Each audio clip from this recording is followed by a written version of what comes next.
बेस्टने भाडेवाढ केली आणि त्यानंतर प्रवाशांच्या संख्येमध्ये घट झालेली आहे, पण उत्पन्नात मात्र वाढ झाली आहे। भाडेवाढीनंतर पहिल्याच दिवशी बेस्टच्या प्रवासी संख्येत घट दिसली।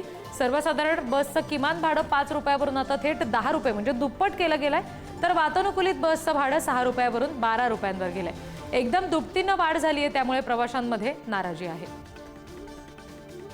आणखी तपशील घेऊया, प्रतिनिधी शिल्पा नरवडे आपल्याशी जोडल्या गेल्यात त्यांच्याकडून।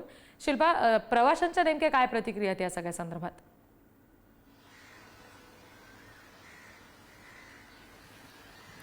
रिद्धी, आपण जर पाहिलं तर मुंबईची जीवनवाहिनी म्हणून ओळख असलेली बेस्ट बस ही गेल्या अनेक वर्षांपासून आर्थिक संकटात सापडलेली पाहायला मिळत होती आणि या आर्थिक संकटातून बाहेर काढण्यासाठी वेळोवेळी बेस्ट प्रशासन जे आहे त्यांनी बेस्ट बसचं जे तिकीट आहे त्या दरवाढीचा प्रस्ताव मांडलेला। मात्र 2018 मध्ये बेस्ट बस दरवाढीमध्ये निर्णय घेण्यात आला, तिकीट दरवाढ झाली, मात्र पुन्हा तो प्रस्ताव मागे घेण्यात आला आणि आता मुख्यमंत्री देवेंद्र फडणवीस यांच्या उपस्थितीमध्ये एक बैठक घेण्यात आली आणि त्या बैठकीमध्ये बेस्टची आर्थिक परिस्थिती जर सुधारायची असेल तर तिकिटामध्ये दरवाढ करणं गरजेचं आहे आणि तसा प्रस्ताव देखील मांडण्यात आला होता।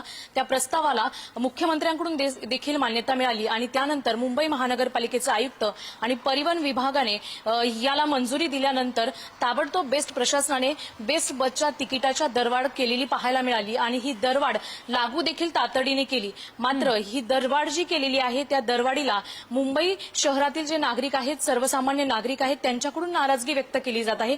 त्यात आता मे महिना सुरू आहे, अनेक नागरिक रहिवासी हे गावी गेलेले पाहायला मिळतात। अगोदरच बेस्टने प्रवास करणाऱ्या प्रवाशांची संख्या जरी जास्त असली तरी मे महिन्यामध्ये ही संख्या घटत असलेली पाहायला मिळते।